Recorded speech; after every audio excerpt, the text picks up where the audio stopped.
Que a paz de Jesus esteja em nossos corações. É um grande prazer estarmos aqui hoje para o estudo, resumo do capítulo 9, o penúltimo capítulo da segunda parte da obra Paulo e Estevão, cujo título do capítulo é O Prisioneiro do Cristo. É isso mesmo? Deixa eu ver aqui. O livro é O Prisioneiro do Cristo. Bom, do que trata esse capítulo? Da viagem de Paulo, a sua última, a viagem a Roma. Depois ele iria desencarnar. Então ele saiu de Cesareia, como vimos no capítulo anterior, e ele foi para a cidade de Sidon, onde aquelas cenas comoventes, emotivas da despedida em Cesareia se repetiram em Sidon. Júlio, o centurião, permitiu que Paulo desembarcasse e aquelas cenas comovedoras foram as mesmas de Cesareia.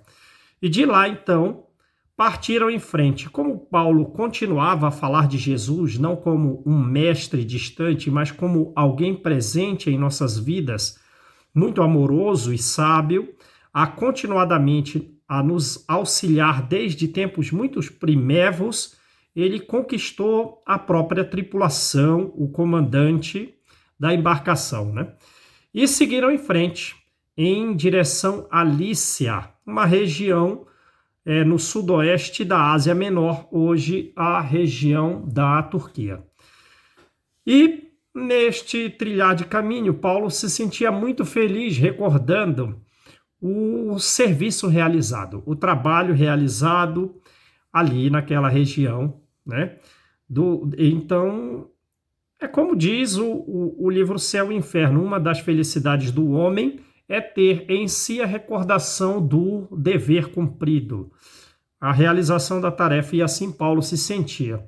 Chegando na Lícia, Júlio achou razoável trocar de embarcação, trocar por uma embarcação melhor, mas essa embarcação estava com excesso de peso de trigo, e eles eram mais ou menos 300 pessoas para embarcar, e tomaram essa nova embarcação melhor com excesso de peso, e 300 pessoas. Vejam bem a capacidade do engenho humano, que ali, ainda no século I, as embarcações são capazes de levar uma grande carga de trigo, e ainda mais de 300 pessoas. E de lá, numa quadra, numa estação muito difícil, de ventos muito fortes, com muita dificuldade, chegaram à ilha de Creta. Bom, Paulo, inspirado, sugeriu que eles aportassem na ilha de Creta numa determinada localização lá. E ele sugeriu a Júlio, o centurião, que foi então conversar com o piloto e o comandante da embarcação, que não aceitaram de jeito nenhum, né? Que é isso, centurião? Agora você recebe conselhos e sugestões de um prisioneiro? Isso deve ser um plano de fuga e é, portanto, uma ideia inaceitável. Nós somos profissionais. E o centurião se sentiu envergonhado. Ele desejou protestar, falando que Paulo não era um prisioneiro comum e que Júlio também era marítimo, mas ficou calado e nada disse. Ora, o comandante e o piloto queriam chegar a Fênix, um porto um pouquinho mais à frente apenas, ainda na ilha de Creta. Mas o que aconteceu? Nesse caminhar, quando pegaram mar alto para se dirigir a Fênix, um pouco mais à frente do local de sugestão por Paulo, o que aconteceu? Um furacão apareceu de súbito. E foi impossível qualquer providência. Mas antes disso, eu tenho que narrar o diálogo do próprio centurião com Paulo. Olha, não aceitaram a recomendação. Aí Paulo diz assim, tudo bem, não tem problema. Acredito que as situações estarão piores futuramente, né? Mas tem um lado positivo. Na dificuldade, o homem está mais propício ao evangelho e pode também recordar dos avisos que recebe do plano espiritual, do que recebe de Jesus. E dito e feito, foram em frente, como nós falamos, nos primeiros 2 dias, depois de saída do local onde Paulo sugeriu, de passagem por ali, 2 dias nada aconteceu. Então até o centurião achou que Paulo estava equivocado, né? Mas, quando pegaram o mar alto para chegar a Fênix, um furacão apareceu de súbito e era impossível evitar os efeitos dessa tempestade. Quaisquer providências tomadas jamais resolveriam o problema. Todo o excesso de peso foi alijado, jogado ao mar, mas a embarcação foi pelo nevoeiro tragado e o furacão parecia não ter fim. Demorou 2 semanas, 14 dias sobre aquela tempestade. Imaginem só. E aí o que aconteceu? Paulo foi então venerado. Paulo foi venerado por toda a tripulação e o comandante e o piloto ficaram, digamos, confusos. Ficaram eles confusos. Mas Paulo, ele não sofria muito a influência pela vida rude que ele levou. Ele não sofria muito a influência do mar. Enquanto todos estavam pelas dificuldades, abatidos, num estado de extremo terror, sem se alimentar, enjoados, Paulo auxiliava de um a um, levando palavras consoladoras e obrigando a cada um que se alimentassem, né? Então vejam o grau de dificuldade da tormenta. E de quando em quando, autorizado por Júlio, Paulo dava ensinos evangélicos, ensinos morais, e fazia uma analogia com a tempestade.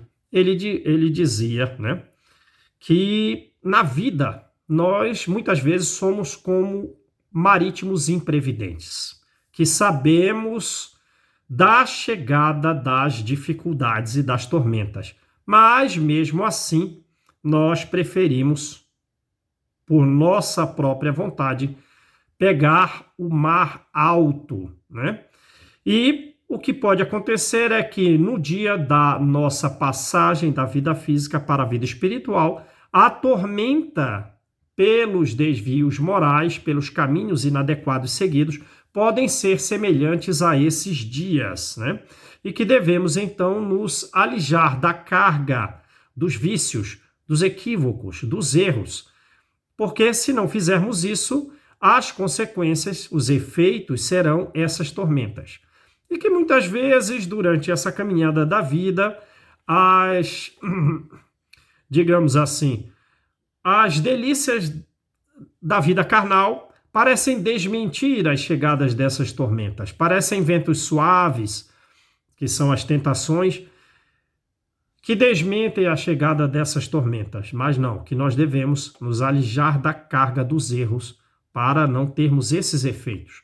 E as pessoas o ouviam, de certa forma, apavoradas com a situação e percebendo os seus ensinos de nível superior. Ele realmente falava com extrema inspiração. E Paulo dizia, olha a nossa situação aqui. Nós somos romanos, nós temos comerciantes ricos aqui, mas estão todos abraçados com as mulheres, os prisioneiros, as crianças, mostrando que nós somos iguais, todos desejosos de salvação e de paz. Então a dificuldade nos ensina a sermos mais humanos, a provar que nós somos idênticos, né? E devemos então ser fraternos uns com os outros. Um percentual mínimo se sentiu ofendido e não aceitou, mas a maioria percebia as inspirações superiores, dos quais Paulo era cercado, e eles se aproximavam dele, desejosos de, digamos, viver dentro dessas virtudes que acreditavam ser salvadoras, de que poderiam eles então ser salvos. Então a tormenta seguiu por 14 dias e eles foram parar na ilha de Malta. Então vejam, a ilha de Creta, a ilha de Malta, mais ou menos uns 1.000 quilômetros de distância, foi o local onde o furacão os jogou. E quando chegaram na ilha de Malta, o comandante, se sentindo humilhado pelas palavras de Paulo, pelo seu ensino, pela sugestão que ele deu e não foi aceita, ele sugeriu a 2 soldados que eliminassem os prisioneiros de Cesareia, incluindo Paulo, para evitar, entre aspas, para evitar que fugissem, com essa ideia de que eles fugiriam. Mas Júlio se opôs terminantemente.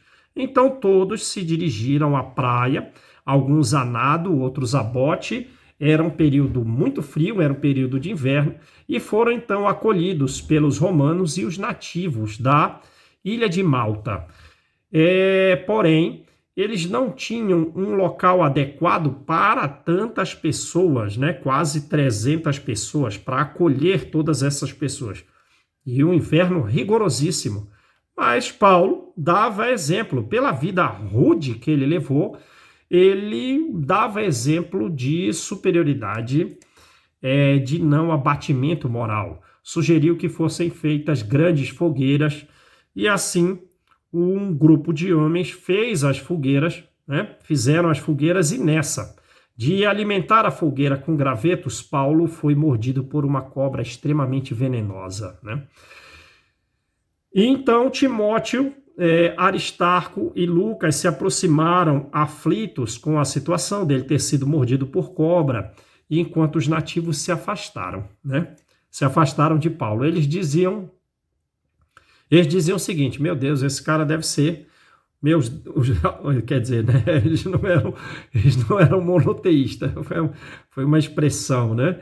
Então eles diziam: esse cara deve ser um odiado dos deuses, porque foi perseguido por um furacão, sobreviveu e agora acabou de chegar na ilha, na iminência da chegada da ilha, foi mordido por uma cobra. Esse cara deve ser odiado dos deuses. E diz: olha, essa cobra é extremamente venenosa, todas as pessoas que foram por ela picada morreram em alguns minutos, em algumas horas no máximo. Então, e Timóteo se aproximou para falar a Paulo, né? Com um pesar no coração, falar a Paulo o que eles estavam falando. E Paulo diz: não te impressiones com a opinião do vulgo, do homem vulgar, do homem simples. Preocupemo-nos constantemente com o nosso serviço, com o trabalho que nós devemos executar.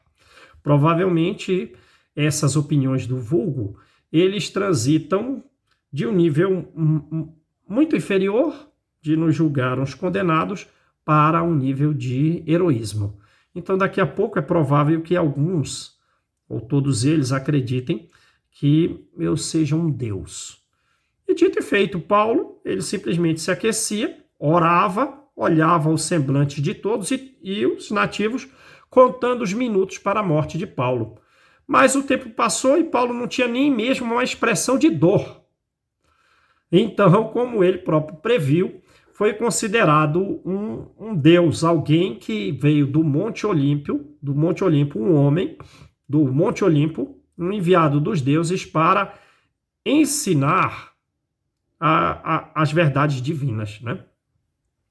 Nessa chegou Públio, que era o principal romano, o comandante da administração ali na ilha de Malta, e sugere providências e que todos fossem levados a galpões que estavam desabrigados, enquanto o centurião e o comandante iriam ficar na sua própria casa.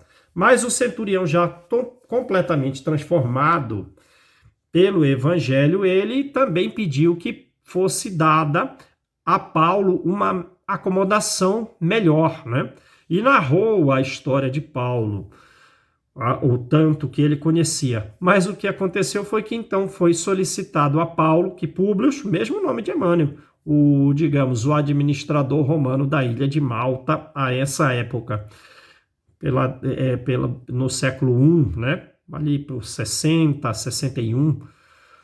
Aí o que acontece?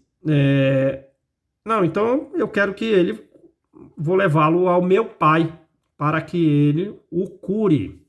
E Paulo, então, falou de Jesus, impôs as mãos rudes e calosas sobre o Senhor, e ele, da prece, chegou ao alívio, sumiu a prece, e ele que estava prostrado se levantou e beijou a mão de Paulo. Ao contrário do que todos esperavam, que Paulo se exaltasse por isso, não. Ele exaltou a Jesus, né? Ele exaltou a Jesus e as pessoas então ficaram interessadas em conhecer o evangelho. Ele tira então de uma das dobras da túnica o evangelho.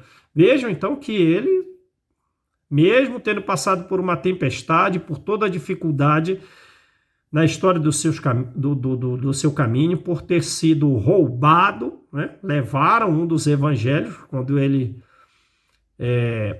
na primeira viagem dele, mas aquele evangelho ele carregava como o tesouro da sua vida.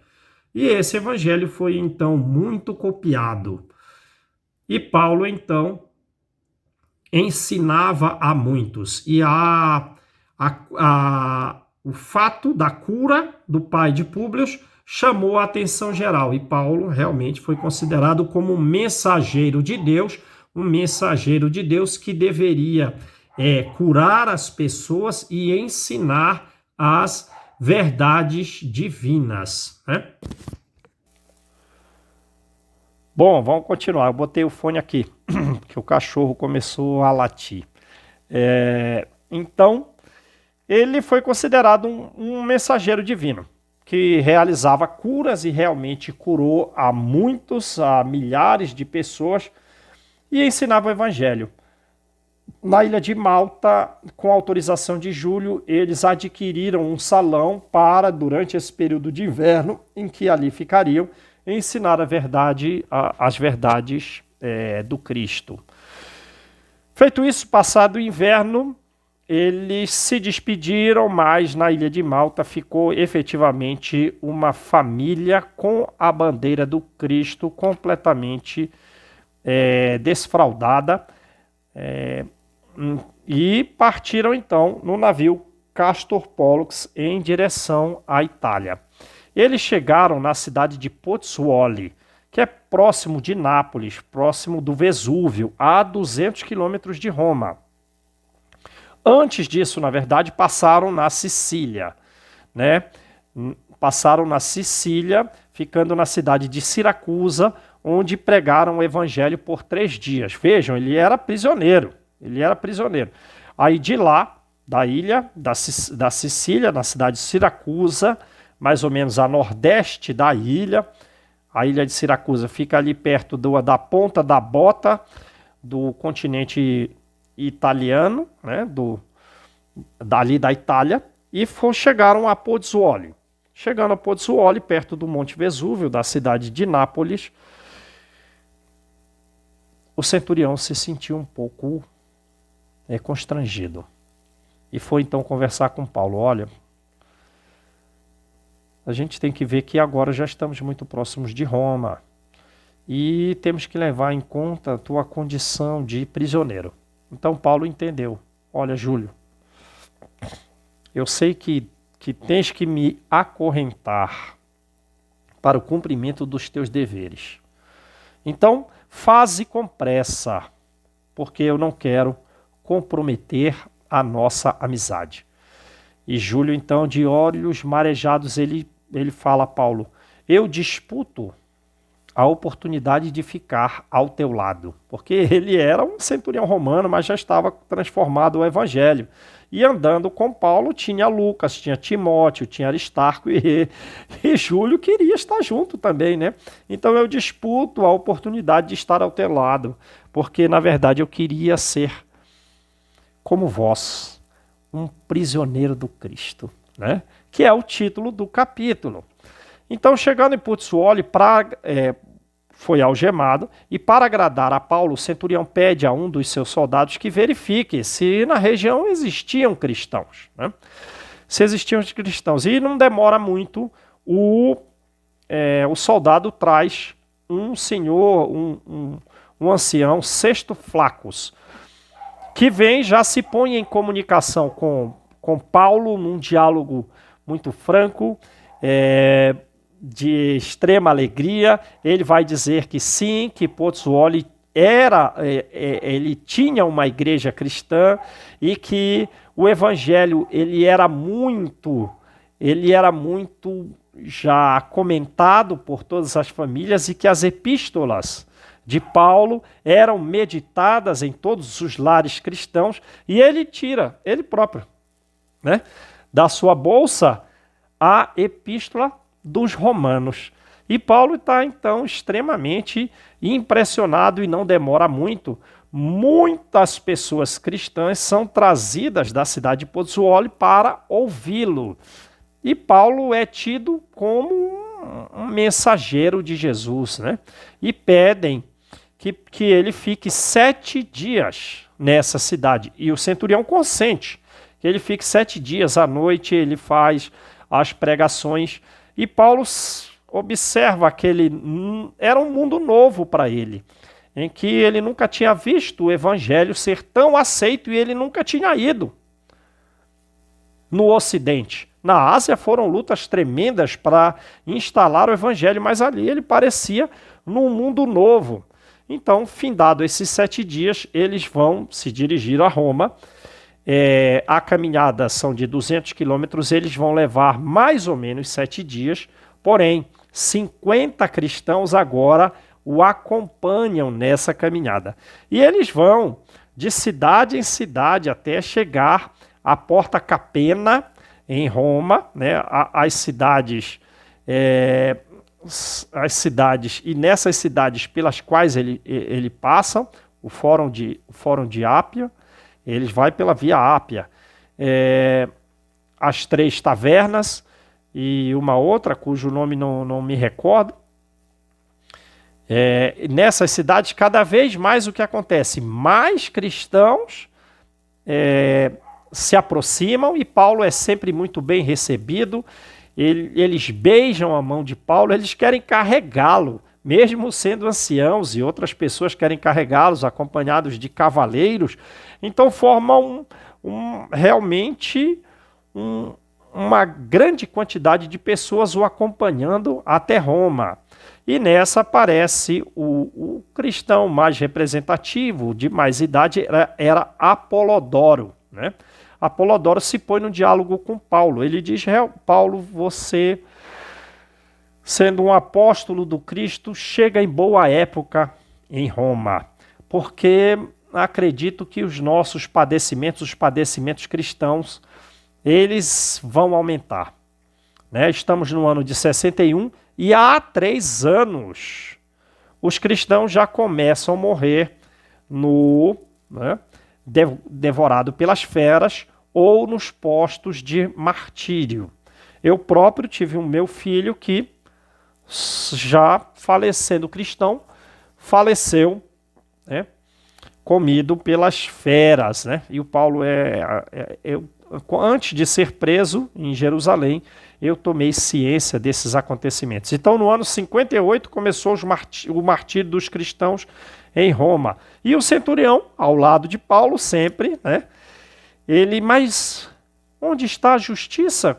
Como pode acontecer isso? E o Apolodoro, olha, não tem justiça no governo de Nero. Mas e os homens nobres, os homens justos, onde eles estão? Ou eles foram exilados pelo imperador, ou foram ou foram obrigados a se suicidar pelos asseclas de Nero, né? Nero enviou pessoas e diz: olha, se suicida, senão nós vamos te matar ou causar mais danos às suas famílias. E então eles vão discutindo ali aquela situação a respeito da dificuldade dos cristãos em Roma, cada vez mais crescente. Apolodoro vai dizer que a situação ainda não se tornou declarada, que os cristãos estão indo sem julgamento, porém como escravos relapsos para a morte, levados à morte. Só ainda não está uma guerra declarada contra os cristãos, porque muitas mulheres convertidas a Jesus têm defendido o evangelho. E ele diz então que a verdade é que Roma é um carro de luxo conduzido por tiranos. E que eles não querem de forma nenhuma abandonar os prazeres. Então, o cristianismo, a mensagem do evangelho, tem crescido muito significativamente entre as pessoas mais simples, entre as pessoas que levam uma vida rude. E esse crescimento levou então aos conflitos, de forma que as reuniões cristãs ficaram proibidas, né? Ditas como de sortilégio e feitiçaria. Mas a verdade é que elas, apesar de proibidas, foram transferidas para as altas horas da noite nas catacumbas pela segurança do ambiente funerário. Mas mesmo assim, nesses ambientes têm sido surpreendidos, eles têm sido atacados, têm sido presos e levados como escravos relapsos para morrer, né, no Coliseu, atacado por feras, ou no poste de martírio, em que eles tocavam fogo, como foi o próprio caso de Joana de Cusa, né? Aí o centurião, não consigo entender, mas a justiça ficou realmente aonde? Aí vejam, é a tirania da época, né? Veja você que você é um centurião romano e conduz como prisioneiro um apóstolo do Cristo. E eu vejo que você é amigo dele, disse Apolodoro para ele, e ele realmente se impressionou. E Paulo esclarece a situação. Não, quando eu fui preso, eu não fui preso pelos romanos. Eu fui preso pelos irmãos de raça, fui preso pelos judeus. Mas, e ainda, eu contei com o apoio dos judeus, tanto em Jerusalém quanto em Cesareia, para que eu me mantivesse vivo. Mas a verdade é que esses tempos são muito difíceis e essas são as injunções, essas são as dificuldades do serviço do Cristo. E nós não podemos, nesse serviço do Cristo, caminhar sem as marcas dele. Então, realmente ficou tudo esclarecido. Chegaram à Porta Capena, aquele grande grupo de pessoas, grande grupo de cristãos, e Paulo admirava, parecia estar no mundo novo, onde o evangelho era aceito, né? Onde o evangelho era aceito. Chegando na Porta Capena, onde tinha a fonte da qual eles tiravam na Mercuralha, né? Na festa do Mercúrio, a água para batizar os navios, os comerciantes, os objetos dos comerciantes.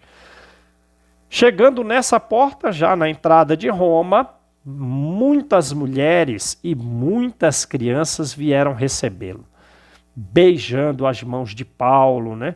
Fazendo realmente uma cena extremamente comovente que o centurião, né, se impressionava, jamais havia conduzido um prisioneiro sendo esse prisioneiro tão bem quisto, tão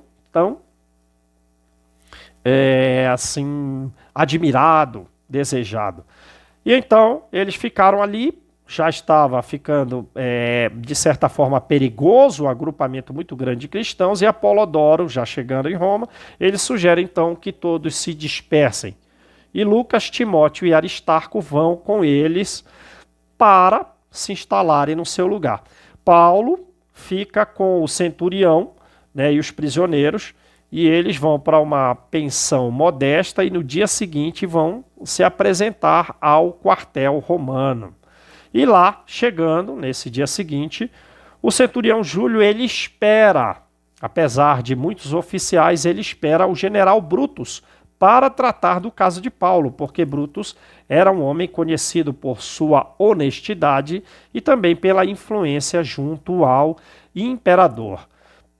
E então, no diálogo com esse general, ele expõe todo o caso de Paulo, o general guarda os apontamentos, os pergaminhos de justiça relativo a Paulo e diz que, se realmente ficar comprovada a cidadania romana, Paulo pode gozar da custódia libera. O que é isso? Ele poderia, sendo um cidadão romano, permanecer livre. Ele poderia não ficar preso, mas sob a guarda de um soldado, né? E então, nessa primeira semana, ele fica preso junto com os outros prisioneiros. E nessa semana mesmo, recebendo as visitas de Lucas, de Aristarco e de Timóteo. E realmente comprovada a cidadania romana, em uma semana ele ficou livre, devendo ele se instalar nas proximidades ali da prisão, nas proximidades ali da cadeia, e ia ficar sob os olhos dos guardas. Lucas, então, aluga para Paulo uma pensão, uma casinha modesta, e ele fica ali e continua a escrever as cartas e receber as visitas de representantes de todas as igrejas já por ele fundadas no mundo, e continua a escrever as cartas inspiradíssimas. Ele sugere a Lucas, Timóteo e Aristarco que arrumem um trabalho, para que eles não fiquem, digamos assim, dependentes, se tornarem um peso para os demais cristãos. Quanto a ele, ele iria comer a ração da prisão como era justo, até que o seu caso ficasse decidido. Porém, lá na prisão, ele próprio evangelizava, e muitos dos prisioneiros, se sentindo acolhidos pelas palavras de Paulo, se sentindo consolados, mostrando que Jesus estava com eles, independentemente de quaisquer condições, e alguns ali nem haviam cometido crimes, eram vítimas da tirania da época, muitos se converteram ao Evangelho. Inclusive Onésio, que é citado na epístola a Filemon.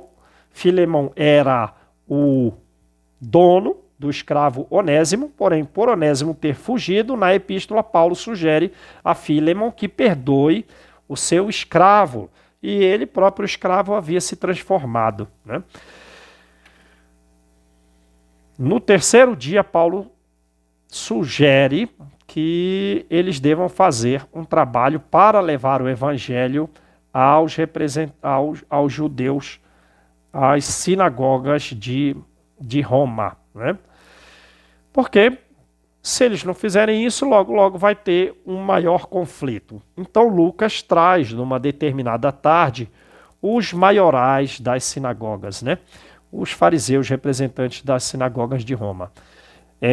Feito isso, Paulo expõe ali o evangelho, fala de Jesus, porém, eles não aceitam, Tem um certo receio de aceitar o evangelho. Eles dizem, olha,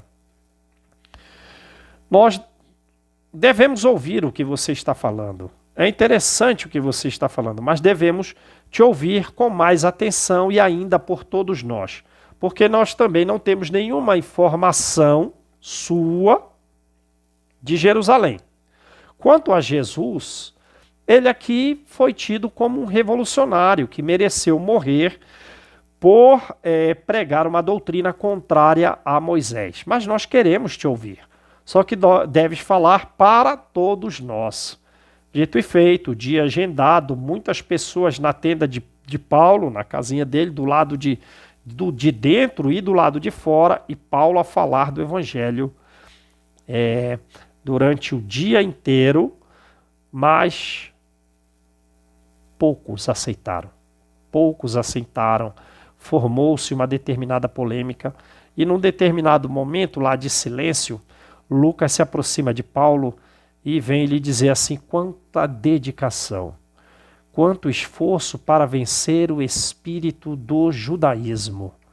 Aí Paulo diz, realmente causa enfado a negação voluntária, Eu tenho aprendido, e eles lá discutindo, os judeus lá discutindo. Eu tenho aprendido com essas experiências do mundo que existem duas espécies de homens que dificilmente se converterão a Jesus. Conheci em Atenas aqueles que estavam embebidos pela ciência do mundo, fazendo auto-julgamentos de si mesmos numa posição de extremo orgulho e que dificilmente aceitarão Jesus.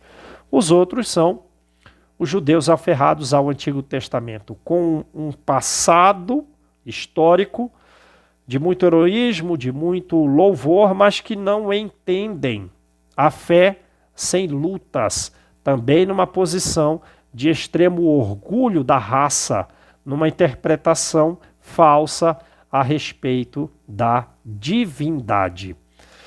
E dito isso, as polêmicas continuavam, já era quase noite, e eles iriam entrar num pugilato. Era a iminência de um atrito físico entre os próprios judeus. Paulo, então, desejoso de paz, subiu à tribuna e falou, né? Ele falou, nós, irmãos, coloquem a mão na consciência, evitemos os atritos. Vós continuais a examinar a promessa de um Cristo que já veio. Não somos culpados da vossa cegueira. Recordo agora aqui para vocês de Isaías, que muitos iriam ver sem enxergar e de ouvir sem entender. Insistem vocês nas negativas relativas a Jesus, para agravar as vossas enfermidades, para que lá na frente Jesus os cure com o seu amor. Mas, se vocês não me aceitam, eu vou pregar aos gentios. Porque os gentios, pelas dificuldades que vivem e muitas vezes pelas tristezas que eles se encontram, eles são os bem-aventurados de Deus. A franqueza caiu como um raio, impondo silêncio total. E, diferindo da maioria, um senhor de idade se aproxima de Paulo e diz: os judeus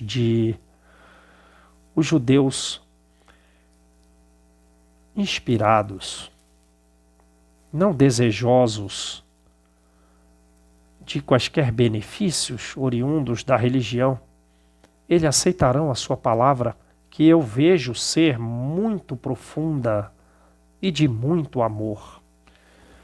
Continue a pregar entre a nossa gente. Não desista. E Paulo abraçou, né? Paulo abraçou. E lhe diz: essa tenda é vossa, meu irmão. Pode vir quando quiser para conhecer o pensamento do Cristo. Eu tenho aqui o Evangelho, que dele podem ser feitas muitas cópias. Ele diz: mas você não ensina nas sinagogas? Por enquanto eu estou preso. Não posso sair daqui. Mas eu vou redigir uma carta aos nossos irmãos. E assim ele fez. Por 2 meses, em todos os dias de 60 dias, ao fim de cada um desses dias, Paulo era visto escrevendo a epístola aos Hebreus. Muitas vezes entre lágrimas, pela inspiração superior, e escreveu aos Hebreus com extremo coração, né? E, ficando ali preso, ele auxiliou muitos soldados. Com os seus ensinos, os soldados relapsos passaram a ser úteis à própria cidade e à administração. A tenda de Paulo, o posto lá na casa de Paulo, era agora disputado pelos soldados, porque eles viram em Paulo uma amizade. Paulo curou muitos deles, curou seus familiares, curou seus amigos e lhes dava sempre uma palavra de auxílio e conforto. Eles convidavam Paulo a passear pela cidade, preferência pela Via Ápia, que era a região, a Via Ápia estava na região predileta de Paulo. Então, ele realmente transformou também os próprios soldados, recebendo contínuas visitas dos representantes das igrejas fundadas no mundo, e sempre escrevendo epístolas inspiradas. E ele ficou preso então ali por 2 anos, né? Esquecido, processo completamente esquecido. Até que apareceu um dos seus amigos levando um homem de mais ou menos 40 anos, de grande influência, junto à corte imperial, junto a Nero, e que havia ficado cego por circunstâncias misteriosas. E Paulo, então, lhe falou previamente do Evangelho, lhe falou de Jesus, impôs-lhe as mãos e disse: eu te convido, em nome do Cristo, a ver. E esse homem, ele efetivamente foi ali curado. Eu vejo, caio de joelhos, extremamente emotivo, vosso Deus é verdadeiro. E quis se converter ao Evangelho, quis se transformar. E no momento da despedida, ele prometeu a Paulo que Paulo estaria livre em uma semana. Anotou as informações a respeito do processo de Paulo e, de fato, em 4 dias, Paulo compareceu perante os juízes sozinho, com grande presença de espírito na sua própria defesa.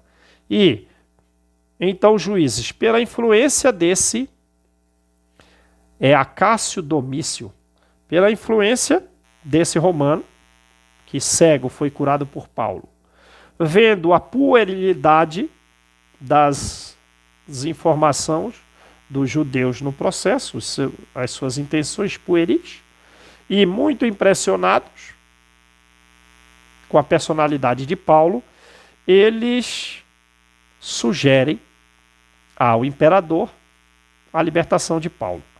Por essas iniciais, Acácio Domício ficou muito alegre, se deu por muito feliz. Paulo podia agora ficar completamente livre, né, até a decisão do imperador, mas ele continuou, Acácio Domício, a mover influências para que o imperador, que iria dar a palavra final do julgamento, fosse favorável à libertação de Paulo. Inclusive, o Acácio Domício, ele procurou a influência da esposa do imperador Nero, da segunda esposa do imperador Nero, a Pompeia Sabina, né, para dar a libertação. E Paulo, então, lhe agradeceu ainda mais a Jesus, se vendo, então, na obrigação de se comprometer, se é que era possível, num grau maior com o próprio Evangelho. Assim, ele visitou todas as igrejas fundadas. E ele era muito amado, disputado por todas elas. Pregou nas catacumbas inúmeras vezes. Então, ele realmente fez um excelente trabalho de evangelização em Roma. E decidiu, então, partir para a Espanha, né? E todos, né, desejosos de demovê-lo dessa ideia de se afastar deles, de se afastar de Roma. Mas, em vão, eles pediam para que Paulo não fosse. De há muito tempo ele queria visitar o extremo ocidente, o máximo possível, se afastar para pregar o evangelho. Se possível, ele queria morrer, mas chegando nos confins do mundo para levar a palavra de Jesus. Era um trabalhador incansável, servindo de modelo para todos nós. Que Jesus nos abençoe.